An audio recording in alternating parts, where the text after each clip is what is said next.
Hey buddies, welcome to Python for Toddlers Advanced Series. So previous videoல நம்ம என்ன பார்த்தோம் அப்படின்னா scope of variables அப்படின்னா என்னன்னு பார்த்தோம். So அதை புரிஞ்சுக்கிறதுக்காக நிறைய எக்ஸாம்பிள்ஸோட நம்ம வந்து பார்த்திருந்தோம். So previous video பார்க்காம யாராவது ஸ்ட்ரைட் அந்த வீடியோ பார்த்துட்டு இருக்கீங்க அப்படின்னா so please நீங்க அந்த வீடியோ போய் பார்த்துட்டு வாங்க. So that நம்ம ஃபர்தரா பார்க்க போற கான்செப்ட்ஸ் எல்லாமே உங்களுக்கு இன்னும் ரொம்பவே கிளியராவும் டீடைல்டாவும் புரியும். ஓகே, இன்னைக்கு இந்த வீடியோ நம்ம என்ன பார்க்க போறோம் அப்படின்னா டைப் ஆஃப் ஆர்குமெண்ட்ஸ்னா என்ன அப்படின்னு தான் பார்க்க போறோம். ஓகே, ஜூபிட்டர் நோட்புக் ஓபன் பண்ணிக்கலாம். சோ ஆர்குமெண்ட்ஸ் அப்படின்னாலே உங்களுக்கு வந்து நல்லாவே தெரியும். சோ இந்த மாதிரி ஒரு ஃபங்க்ஷன்ஸ்க்குள்ள நம்ம வந்துட்டு இந்த மாதிரி எக்ஸ் ஒய் இசட் இந்த மாதிரி நம்ம வந்து கொடுத்துட்டே போறோம் இல்லையா. சோ இதுதான் வந்துட்டு ஆர்குமெண்ட்ஸ் அப்படின்னு வந்து சொல்லுவாங்க. சோ இந்த இடத்துல ஆர்குமெண்ட்ஸ் பத்தி நாம டீடைலா நம்ம வந்து இன்னைக்கு வீடியோல பார்க்க போறோம். சோ எக்ஸாக்டா இந்த வீடியோல நம்ம என்ன பண்ண போறோம் அப்படின்னா சோ டைப் ஆஃப் ஆர்குமெண்ட்ஸ் நமக்கு ஆக்சுவலா 4 டைப் இருக்கு. ஒன்னு வந்து பொசிஷன், இன்னொன்னு வந்து கீவேர்ட், இன்னொன்னு டிஃபால்ட் ஆர்குமெண்ட், இன்னொன்னு வேரியபிள் லென்த் ஆர்குமெண்ட். சோ இந்த வீடியோல ஃபர்ஸ்ட் இந்த ரெண்டு பத்தி தான் நாம வந்து டீடைலா பார்க்க போறோம். சோ அடுத்த வீடியோல நாம இந்த ரெண்டு பத்தி நாம வந்து டீடைலா நாம வந்து பார்க்க போறோம். சோ ஃபர்ஸ்ட் பொசிஷன் ஆர்குமெண்ட் அப்படின்னா என்னன்னு பார்க்கலாம். அதுக்கப்புறம் கீவேர்ட் ஆர்குமெண்ட்னா என்ன அப்படின்னு பார்க்கலாம். சோ அதை எக்ஸ்பிளைன் பண்றதுக்காக நம்ம ஆல்ரெடி போட்ட ஒரு கோட் தான் நான் வந்து எடுத்திருக்கேன். இந்த இடத்துல என்ன பண்ணிருக்கோம் அப்படின்னா ஒரு ஃபங்க்ஷனை டிஃபைன் பண்ணிருக்கோம். அதுக்கப்புறமேட்டு இந்த ஃபங்க்ஷனை கால் பண்றோம். சோ கால் பண்ணும்போது ரெண்டு வேல்யூ வந்து நான் இந்த இடத்துல கொடுத்திருக்கேன். சே 5 and 10 அப்படின்னு நான் வந்து கொடுத்திருக்கேன். சோ அதை ரிசீவ் பண்றதுக்கு இந்த இடத்துல x and y அப்படின்னு ரெண்டு கொடுத்திருக்கேன். சோ இந்த இடத்துல நம்ம பார்க்க வேண்டிய விஷயம் என்ன அப்படின்னா சோ ஃபங்க்ஷனை டிஃபைன் பண்ணும்போது இந்த இடத்துல நாம ரெண்டு வேரியபிள்ஸ் இருக்கு, அதாவது ரெண்டு ஆர்குமெண்ட்ஸ் இருக்கு அப்படின்னு நம்ம இந்த இடத்துல நாம வந்து சொல்லியிருப்போம். சோ ஃபங்க்ஷன் கால நம்ம என்ன பண்றோம் அப்படின்னா இந்த மாதிரி ரெண்டு வேரியபிள் கொடுப்போம். சோ நான் முன்னாடியே நான் வந்து சொல்லியிருந்தேன் இந்த 5 நம்ம கொடுத்திருந்தோம் அப்படின்னா இது வந்து ஃபர்ஸ்ட் வேல்யூக்கு அசைன் ஆகும்.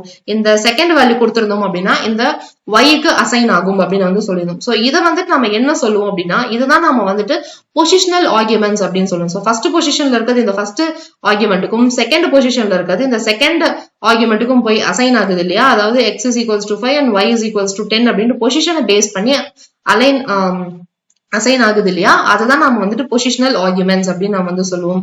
சோ அசைன் ஆனதுக்கு அப்புறமேட்டு z is equals to x plus y அப்படின்னா 5யும் 10யும் ஆட் பண்ணி அதை நம்ம பிரிண்ட் ஸ்டேட்மெண்ட்ல பிரிண்ட் பண்றோம். நம்மளுக்கு வந்து 15ங்கிற அவுட்புட் வந்து வந்திருக்கு. சோ இதுவே இந்த இடத்துல ரெண்டு வேரியபிள்ஸ் நான் வந்து கொடுக்காம ஃபார் எக்ஸாம்பிள் ஆட்ல நான் வந்துட்டு ஒரே ஒரு வேரியபிள் மட்டும் நான் ஒரே ஒரு வேல்யூ மட்டும் நான் கொடுத்துட்டு நான் ரன் பண்ணேன் அப்படின்னா எனக்கு வந்து எரர் தான் வரும். சோ என்ன எரர் வரும் அப்படின்னா ஆர்குமெண்ட்ஸ் வந்துட்டு ஒன்னு மிஸ்ஸிங் அப்படின்னு எரர் வரும். ஏன்னா இந்த இடத்துல ரிசீவ் பண்றது வந்து ரெண்டு ஆர்குமெண்ட்ஸ் நம்ம கொடுத்துருக்கோம். பட் ஆனா பாஸ் பண்றது ஒரு ஆர்குமெண்ட் தான் கொடுத்துருக்கோம். சோ இந்த மாதிரி சமயத்துல நம்மளுக்கு வந்துட்டு எரர் வரும்.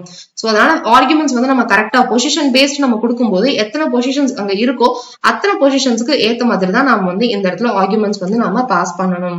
சோ பொசிஷன்ஸ் பத்தி இன்னும் கிளியரா புரியறதுக்காக நான் வந்துட்டு வேற ஒரு எக்ஸாம்பிள் எடுத்திருக்கேன். சோ அடிஷனல் எக்ஸாம்பிள் இல்லாம ஒரு பர்சனோட நேம் அண்ட் ஏஜ் நான் வந்து பிரிண்ட் பண்ற மாதிரி இந்த இடத்துல எழுதியிருக்கேன். சோ இந்த இடத்துல அதே மாதிரி நேம் ஏஜ் அப்படின்னு சொல்லிட்டு ரெண்டு ஆர்குமெண்ட்ஸ் நம்ம இந்த இடத்துல கொடுத்துருக்கோம். அதே மாதிரி ஆர்குமெண்ட்ஸ் அதாவது ஃபங்க்ஷன் கால் பண்ணும்போது நான் வந்து ரெண்டு கொடுத்தாச்சு. இந்த ஜான்ங்கிறது நம்மளுக்கு வந்து நேம்ல அசைன் ஆகும், 23ங்கிறது ஏஜ்ல அசைன் ஆகும். பிரிண்ட் பண்ணும்போது நேம்ல ஜான்ங்கிறதும் ஏஜ்ல 23ங்கிறதும் நம்மளுக்கு வந்து இந்த இடத்துல பிரிண்ட் ஆயிடும்.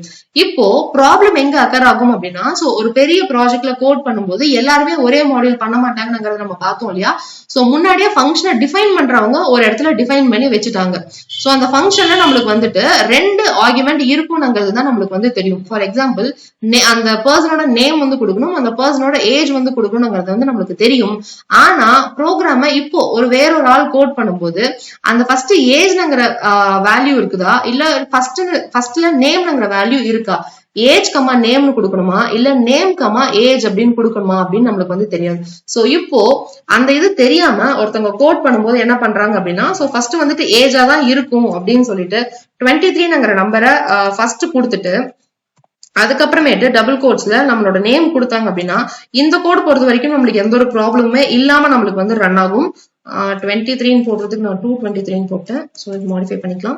சோ எனக்கு இந்த இடத்துல ப்ரோக்ராம் ரன் ஆயிடும். பட் ஆனா எனக்கு அவுட்புட் வந்து கரெக்டா இருக்காது. சோ நேம் இஸ் அப்படின்னு பாத்தீங்கன்னா நேம் இஸ் 23 இருக்கும், ஏஜ் இஸ் ஜான் அப்படின்னு வரும். சோ இந்த இடத்துல நம்ம பொசிஷன்ஸ் வந்து நம்ம தப்பா கொடுத்துருக்கோம். ஏன்னா இவங்க கொடுத்துருக்கிற பொசிஷனை வச்சுதான் ஃபங்க்ஷன் உள்ள கோட் பண்ணவங்க கோட் பண்ணிருப்பாங்க. ஆனா வெளியில ஃபங்க்ஷன் கால் தரவங்க வேற ஒருத்தங்களா இருந்தாங்க அப்படின்னா இந்த பொசிஷன்ஸ் கரெக்டா தெரியல அப்படின்னா இந்த மாதிரி மிஸ்மேட்ச் ஆயிட்டு ப்ரோக்ராம் இந்த மாதிரி தப்பா ரன் ஆகிறதுக்கு நம்மளுக்கு வந்து ஆப்ஷன் இருக்கு. சோ அது மட்டும் இல்லாம வேற என்ன சான்சஸ் நடக்கிறதுக்கு இது இருக்கு அப்படின்னு பாத்தீங்கன்னா ஃபார் எக்ஸாம்பிள் இந்த இடத்துல நான் வந்துட்டு ஒரு செட் ஆஃப் டேட்டாபேஸ் நம்ம கிட்ட இருக்கு. அந்த டேட்டாபேஸை நான் வந்துட்டு அப்டேட் பண்றேன். அப்டேட் பண்ணும்போது என்ன பண்றேன் அப்படின்னா எல்லாரோட ஏஜ் வந்துட்டு 2 இயர்ஸ் நான் வந்து ஆட் பண்றேன். பிகாஸ் அந்த ஒரு டேட்டா செட்ல இருக்கக்கூடிய ஏஜ் வந்து நம்ம வந்து கலெக்ட் பண்ணிருக்கோம். ஸோ கலெக்ட் பண்ணும்போது ஒவ்வொருத்தவங்களோட ஏஜ் வந்துட்டு 20 இருக்கு. ஸோ இதை வந்து நம்ம 2 இயர்ஸ் கழிச்சு அப்டேட் பண்றோம் அப்படின்னா எல்லாத்துக்குமே ஆப்வியஸ்ல 2 வயசு வந்து ஏறி இருக்கும் இல்லையா? ஸோ இதை வந்துட்டு நான் கோட் பண்றதுக்காக நான் என்னோட மாடியூல நான் என்ன பண்றேன் அப்படின்னா அவங்க என்ன ஏஜ் வந்து என்டர் பண்ணிருக்காங்களோ அதுல இருந்து எனக்கு ஒரு 2 எனக்கு வந்து ஆட் பண்ணு அப்படின்னு நம்ம வந்து சொல்லிடுறோம். ஸோ சொல்லிட்டு அந்த ஃபங்க்ஷன் மாடியூல் ரெடி பண்ணவங்க ரெடி பண்ணி வச்சுட்டாங்க. அதாவது ஃபங்க்ஷன் டெஃபினிஷன் கொடுத்தவங்க. ஃபங்க்ஷன் கால் தரவங்க வந்துட்டு வேற ஒருத்தவங்க. ஃபங்க்ஷன் கால்ல ஆர்குமெண்ட்ஸ் எப்படி இருக்கு அப்படின்னு தெரியாம அவங்க என்ன பண்றாங்க அப்படின்னா 23 அதாவது ஏஜ் வந்துட்டு ஃபர்ஸ்ட் பேராமீட்டராகவும் நேம் வந்துட்டு செகண்ட் பேராமீட்டராகவும் கொடுத்துடுறாங்க. ஸோ அந்த ஃபைனலா 2 மாடியூலையும் கம்பைன் பண்ணி நம்மளுக்கு ரன் பண்ணும்போது என்ன எரர் வரும் அப்படின்னா இந்த மாதிரி தான் நம்மளுக்கு வந்து எரர் வந்து வரும். சோ ப்ரீவியஸ் கோட்ல நாம இந்த மாதிரி மாத்தி அசைன் பண்ணதுனால நேம்ல வந்துட்டு ஏஜும் ஏஜ்ல வந்துட்டு நேமும் நம்மளுக்கு வந்து மாறி அசைன் ஆயிருக்கு. சோ இதை நம்ம பார்க்கும்போதே தெரியும். பட் இந்த மாதிரி ஒரு மாடியூல் இருந்தது அப்படின்னா நம்மளுக்கு இந்த மாதிரி அவுட்புட் வராம எரர் வரதுக்கும் நம்மளுக்கு வந்து சான்ஸ் இருக்கு. சோ இந்த இடத்துல எதனால எரர் வந்திருக்கு அப்படின்னா நாம ஏஜ்ங்கிறது தான் நம்மளை பொறுத்த வரைக்கும் நம்பர். சோ அந்த நம்பர்ல தான் நம்மளால எப்பயுமே ஒரு 20 கொடுத்தோம்னா +2 நம்மளால ஆட் பண்ணி 22 நம்மளுக்கு பைத்தான் வந்து ரிட்டர்ன் பண்ணும். இதுவே நான் ஜான்ங்கிற நேம் கொடுத்துட்டு இதுல இருந்து +2 பண்ணுன்னு சொன்னா இந்த இடத்துல நம்மளுக்கு வந்துட்டு எரர் தான் வரும் பை டிஃபால்ட்டாவே. ஏன்னா இது வந்துட்டு ஸ்ட்ரிங், இது வந்து இன்ட்.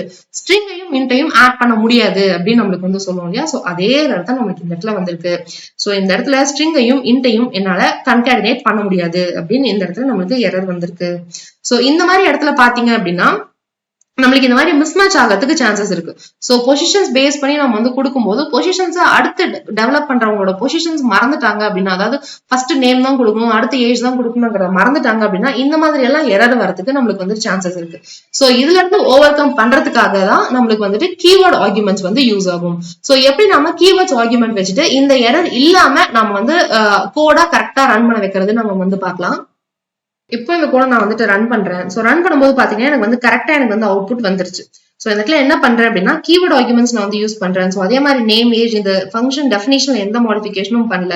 பட் ஆனா அந்த ஃபங்க்ஷன் கால் பண்ணும்போது எனக்கு அதே கன்ஃபியூஷன் எனக்கு வந்து இருக்கு. நேம் வந்து ஃபர்ஸ்ட் கொடுக்கணுமா ஏஜ் வந்து ஃபர்ஸ்ட் கொடுக்கணுமா அப்படின்னு எனக்கு வந்து தெரியல. அதாவது இந்த 2 பாசிபிள் தான் நம்மளுக்கு வந்து இருக்கு. சோ இந்த 2 பாசிபிலிட்டியில நம்மளுக்கு வந்துட்டு எதை வந்து ஃபர்ஸ்ட் கொடுக்கணுங்கிறது தெரியல.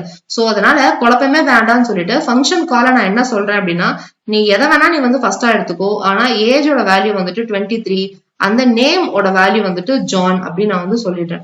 சோ இந்த மாதிரி நம்ம கொடுக்கும்போது என்ன ஆகும் அப்படின்னா சோ ஏஜ் 23ங்கிறத கொடுத்தோம் அப்படின்னா ஏஜ் அங்கிறது கீவேர்டா நம்மளுக்கு இந்த இடத்துல ஆக்ட் ஆகும். சோ ஏஜ் அப்படின்ட்டு நம்ம இந்த இடத்துல எந்த இடத்துல நம்ம கொடுத்துருக்கோமோ இந்த இடத்துல 23ங்கிற வேல்யூ அசைன் ஆகும். இந்த இடத்துல நேம்ங்கிற கீவேர்ட் கொடுத்துருக்கிறதுனால நேம்ல இருக்கக்கூடிய ஜான் வந்து நம்மளுக்கு இந்த இடத்துல அசைன் ஆயிரும். சோ இதுவே நான் ஃபர்ஸ்ட் ஏஜ் கொடுத்துட்டு செகண்ட் நான் நேம் கொடுத்தாலுமே எனக்கு ப்ரோக்ராம் வந்து கரெக்டா தான் எனக்கு இந்த இடத்துல ரன் ஆகும். எதனால அப்படின்னா இந்த இடத்துல நம்ம இந்த கீவேர்ட்ஸ் யூஸ் பண்ணிருக்கோம் இல்லையா?